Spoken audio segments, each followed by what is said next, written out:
तो hello guys, कैसे हैं। उम्मीद करते हैं कि आप लोग अच्छे होइएगा। तो चलिए आज हम जानेंगे सिरफिराज की शादी हुआ है या नहीं हुआ है। आज हम इन्हीं के ऊपर बातचीत करेंगे, तो आप लोग इस वीडियो के शुरू से अंत तक ज़रूर देखिएगा।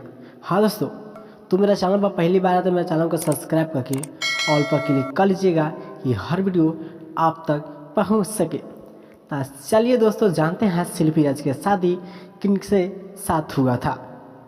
चलिए बातचीत करते हैं।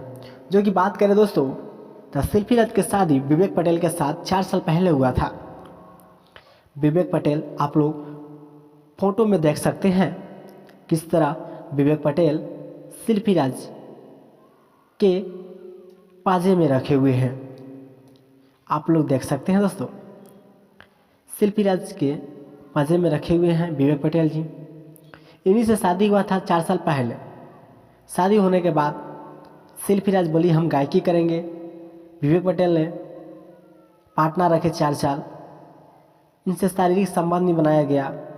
सिरफिराज शादी कर चुकी थी विवेक पटेल से, और बहुत सारे बात है दोस्तों।